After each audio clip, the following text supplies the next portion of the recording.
امام مہدی کا جو ظہور ہے صحیح، وہ فتنوں کے ظہور میں امام مہدی جو ہے وہ آئیں گے فتنوں کے دوران. اس میں بعض نشانیاں ہیں.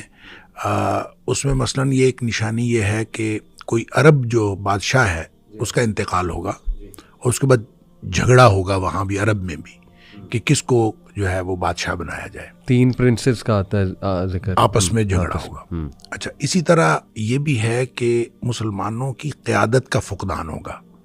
اچھا، اور اس میں یہ بھی ہے کہ مسلمان جو ہیں حج کے موقع پر اکٹھے ہوں گے اور حج کے موقع پر آپس میں گفتگو کر رہے ہوں گے کہ کس طرح سے ہمیں قائد ملے. تو ان کو اس دوران، حج کے دوران جو ہے یہ محسوس ہوگا کہ جس کو ہم قیادت دینا چاہتے ہیں وہ شخص یہاں کہیں موجود ہے، اور پھر کوشش کریں گے وہ کہ وہ ان کو ڈھونڈ لیں. اور اس میں پھر تفصیل آتی ہے کہ وہ مکہ میں کوشش کریں گے ڈھونڈنے کی. تو وہ جو شخص جس کو ڈھونڈ رہے ہوں گے محمد بن عبداللہ، نبی پاک صلی اللہ علیہ وسلم نے فرمایا اس کا نام میرے نام پر ہوگا اور اس کی ولدیت میری ولدیت کے اوپر ہوگی. بالکل صحیح. اور وہ حسنی سید ہوگا، اور اس کو جو ہے یعنی حضرت حسن رضی اللہ تعالیٰ عنہ کی اولاد میں سے ہوگا. اچھا، اس کو لوگ ڈھونڈ رہے ہوں گے، وہ مدینہ چلا جائے گا، پھر لوگ مدینہ جائیں گے، پھر وہ واپس جو ہے مکہ آ جائے گا. اچھا، یہ جو امام مہدی کا پھر بالآخر ان کو جب وہ پا لیں گے تو وہ موقع ہوگا کہ وہ حجر اسود کے قریب وہ موجود ہوگا، بلکہ ملتزم کے ساتھ وہ چمٹا ہوا ہوگا جب لوگ اس کو ڈھونڈ لیں گے. اچھا، اس کو ڈھونڈ لیں گے تو وہیں پہ گفتگو شروع ہو جائے گی کہ آپ کی ہم بیعت کرنا چاہتے ہیں.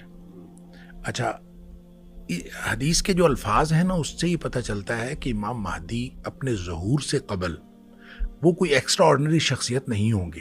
صحیح. یعنی پہلے بالکل عام آدمی ہوں گے، کسی کو نہیں پتا ہوگا کہ یہ امام مہدی ہو سکتے ہیں یا کوئی سا. کیونکہ حدیث میں الفاظ ہیں کہ جب بیعت ہوگی نا تو وہ کہیں گے کہ میں پھر جہاد پہ بیعت لوں گا. اچھا، لوگ تیار ہو جائیں گے بیعت کرنے کے لیے. اس پر نبی اکرم صلی اللہ علیہ وسلم فرمایا فَيُصْلِحُ اللَّهُ فِي لَيْلَةٍ، اللہ تعالیٰ ایک ہی رات میں ان کو صلاحیتیں عطا فرما دیں. صحیح. یعنی وہ جو باصلاحیت بنیں گے بالکل ٹھیک، تو وہ ایک ہی رات میں اللہ کی طرف سے ان کو صلاحیتیں عطا ہوں گی. تو اچھا، اس موقع پر نبی کریم صلی اللہ علیہ وسلم نے فرمایا مسلمان 3 حصوں میں تقسیم ہو جائیں گے. اچھا، اس میں ایک حصہ مسلمانوں کا وہ ہوگا جنہوں نے امام مہدی کو ماننا ہی نہیں،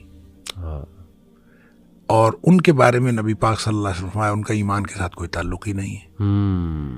دوسرا حصہ یعنی 3 میں سے دوسرا حصہ وہ ہوگا جو لڑائیوں میں شہید ہو جائیں گے. ٹھیک. نبی پاک صلی اللہ علیہ وسلم فرمایا روئے زمین کے بہترین شہداء ہوں گے. اللہ. اس کے بارے میں بعض روایتوں میں یہ بھی آتا ہے کہ اتنی زیادہ جو ہے وہ قتل عام ہوگا اور اتنی زیادہ شہادتیں ہوں گی کہ بعض روایتوں میں اس طرح ہے کہ ایک آدمی کے 100 بیٹے ہوں گے، 99 شہید ہو جائیں گے اور ایک بچے گا. یعنی اس کا مطلب اتنے بڑے پیمانے پر جو ہے وہ شہادتیں ہوں گی. اور ان کے بارے میں نبی پاک صلی اللہ علیہ وسلم فرمایا کہ یہ روئے زمین کے بہترین شہداء ہوں گے. ایک حصہ جو بچے گا ان کے بارے میں نبی کریم صلی اللہ علیہ وسلم نے فرمایا اس کے بعد ان کو کوئی چیز، کوئی فتنہ ان کے ایمان کو خراب نہیں کر سکے گا، وہ بہترین مومن ہوں گے. اچھا، جو قسطنطنیہ کی فتح ہے اس کے بارے میں حدیث میں آتا ہے کہ وہ صرف لا الہ الا اللہ یا اللہ اکبر کی قوت سے اس کی دیوار گر جائے گی. یعنی ان کو لڑائی نہیں لڑنی پڑے گی. اچھا، یعنی وہ اس طرح کے مومن ہوں گے بالکل ٹھیک کہ جب وہ وہاں پہنچیں گے تو وہ اپنی لا الہ الا اللہ کہتے ہوئے یا اللہ اکبر کہتے ہوئے جب وہ قریب پہنچیں گے تو دیوار گر جائے گی اور وہ فتح ہو جائے گا بغیر کسی لڑائی کے. وہاں جب وہ فتح ہوگا تو ان کو اطلاع ملے گی کہ دجال کا ظہور ہو گیا ہے. اچھا، اور پھر یہ دوڑیں گے پیچھے کو جو کہ دجال کا ظہور ہو گیا. اچھا، یہ جو یہ تفصیل ہے تو یہ حدیث جو ہے یہ بھی اسی ترتیب کی نشاندہی کرتی ہے کہ جو بیت المقدس کی آبادی ہے وہ مدینہ کی بربادی ہوگی، اور مدینہ کی بربادی جو ہے وہ خروج الملحمہ، وہ جنگوں کا آغاز ہو جائے گا، اور جب جنگوں کا آغاز ہوگا تو پھر اس کے نتیجے میں فتح قسطنطنیہ ہوگی، اور فتح قسطنطنیہ ہوگی تو اس کے بعد جو ہے دجال کا ظہور ہوگا. تو یہ جو تفصیل ہے، یہ ترتیب ہے لگتا ہے کہ ترتیب یہی ہوگی، اس لیے کہ جب نبی پاک صلی اللہ علیہ وآلہ وسلم نے فرما دیا تو یقیناً یہی ترتیب ہوگی۔ تو اس میں ایک بات بہرحال میں جو آپ نے کہا کہ بیت المقدس کی آبادی سے کیا مراد ہے exactly. اور بربادی سے کیا مراد ہے، دیکھیں اس کا ایک تو مطلب یہ ہے کہ ہمیں جو سمجھ آتی ہے کہ بیت المقدس جو ہے وہ اس کے اندر جتنی خرابیاں ہیں، جتنے وہاں پہ کیوس ہے، وہ ختم ہو جائے گا۔ آبادی سے مراد یہ ہے، اچھا، اور یہاں کی بربادی سے مراد ہے جتنا یہاں پہ امن ہے یہ ختم ہو جائے گا۔ اچھا ٹھیک ہے، خراب ہے نا، خراب، ٹھیک ہے ٹھیک ہے، خراب و یثرب، حدیث کے الفاظ ہے خراب۔ صحیح ہوگا، اب خرابی کسی بھی طرح کی ہو سکتی ہے، وہ ایڈمنسٹریٹو خرابی ہو سکتی ہے، مینیجریل خرابی ہو سکتی ہے، وہ نظام کی خرابی ہو سکتی ہے، وہ لوگوں کے ایمان کی خرابی ہو سکتی ہے۔ ویسے تو نبی پاک صلی اللہ علیہ وسلم فرمایا فتنوں کے دور میں ایمان جو ہے وہ حجاز کے اندر سکڑ کے آ جائے گا، جس طرح سے سانپ جو ہے سکڑ کے اپنی بل میں گھس جاتا ہے، اس طرح سے ایمان سکڑ کے حجاز میں آ جائے گا۔ حجاز یعنی مکہ مدینہ، مکہ اور مدینہ۔ اچھا، تو جب مکہ اور مدینہ میں ایمان آ جائے گا تو اس کا مطلب ہے ایمانی خرابی تو نہیں ہوگی، کسی اور طرح کی خرابی ہوگی، کوئی بد انتظامی ہو جائے گی، کوئی لڑائی ہو جائے گی، کوئی سیاسی ایشو ہو جائے گا، کوئی اس طرح کا ایشو ہوگا، اور اس ایشو کے بعد جنگیں شروع ہو جائیں گی۔ اب وہ جو جنگیں شروع ہوں گی، جو بھی قیادت کا فقدان ہوگا، میں جب پہلی دفعہ ایک حج پہ گیا تو وہاں مجھے پتہ چلا کہ وہاں ہر حج کے اوپر ایک کانفرنس ہوتی ہے اور پوری دنیا کے علماء آتے ہیں۔ صحیح۔ اور میں نے وہ جب وہ معتمر الحج جو ہے وہ میں نے دیکھی تو مجھے فوراً یہ حدیث یاد آئی کہ نبی کریم صلی اللہ علیہ وسلم نے فرمایا حج کے موقع پر امام مہدی کا ظہور ہوگا اور قیادت کا فقدان ہوگا، علماء آپس میں بات کر رہے ہوں گے۔